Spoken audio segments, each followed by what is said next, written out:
Mark's story begins on a quiet Sunday afternoon. A massive coronary event seizes him, and he experiences a violent, sucking pull, a sensation of being ripped through a keyhole. The pain vanishes, and he finds himself outside his body. But instead of the classic tunnel of light, he enters a void, an absence of everything. No light, no sound, no temperature, no direction. He is a pinpoint of pure awareness, adrift in an ocean of nothing. This sensory vacuum is not peaceful. It is the essence of despair. Time becomes meaningless. Was he there for a second or 1,000 years? He couldn't tell. This initial phase is common in distressing NDEs, where the experiencer feels utterly alone and abandoned. Researchers like Dr. Bruce Grayson note that such experiences often challenge our assumptions about the afterlife, suggesting that the transition may not always be gentle. For Mark, the void was a prison of isolation. Mark's experience is not unique. Dr. Barbara Rommer, who studied distressing NDEs extensively, categorizes this as the void experience. It is often reported by atheists, agnostics, or those who fear annihilation. The void reflects our deepest beliefs about death. If you believe death is the end, you may experience an endless, empty space. This aligns with the idea that our consciousness shapes the afterlife environment.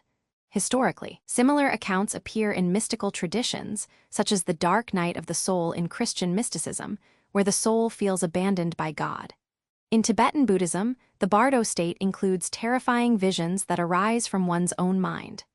Mark's void was a blank canvas, but soon it would begin to shift, revealing a landscape that mirrored his inner turmoil. The void is not a punishment. It is a reflection of what we expect when we die. The nothingness began to coalesce. A landscape etched itself into Mark's perception, not with light, but with an anti-light that revealed shapes of utter desolation. He stood on a vast, cracked plain under a bruised, twilight sky. The air was thick with ozone and decay. Jagged spires pierced the heavens, and a discordant hum vibrated in his atoms. This environment is a classic feature of hellish NDEs, where the realm seems to externalize internal fears. Dr. Kenneth Ring describes these as fear-based realms, where the experiencer's own negative emotions create the scenery. Mark's hell was personalized. It reflected his anxieties and self-doubt. This aligns with the concept of subjective reality in near-death studies, the idea that the afterlife adapts to our consciousness.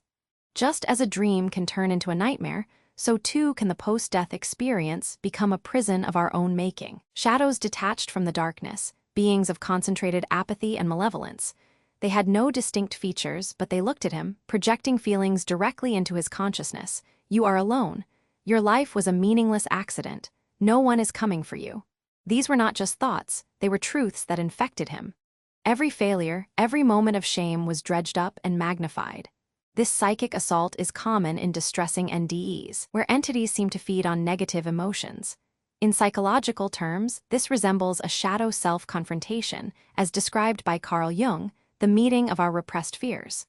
Mark's shadows were not external demons, they were projections of his own self-doubt.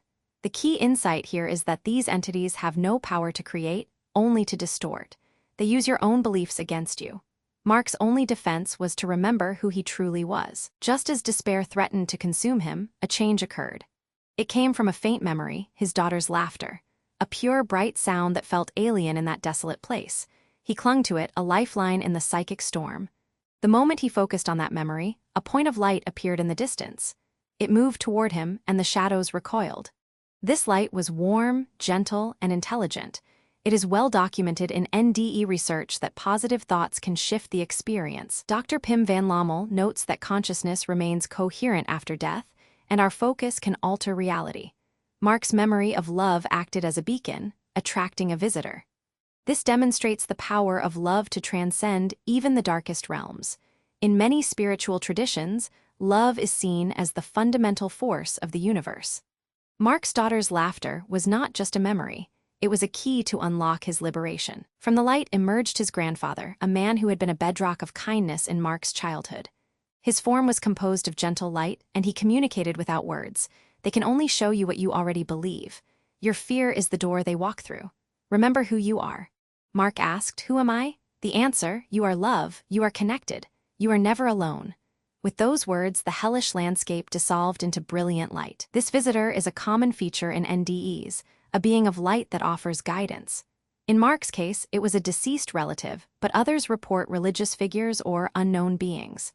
The message is always the same: you are loved, and your life has meaning. This aligns with the concept of spiritual guides in many cultures.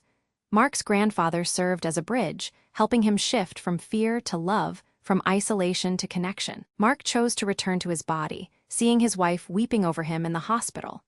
The return was violent and disorienting, but he was transformed. The man plagued by anxiety was gone. In his place was someone who had stared into the void and been met by love. He now lives with an unshakable knowledge that we are all connected by love. This transformation is typical of NDEs, even distressing ones. Research shows that experiencers often lose fear of death and gain a greater appreciation for life.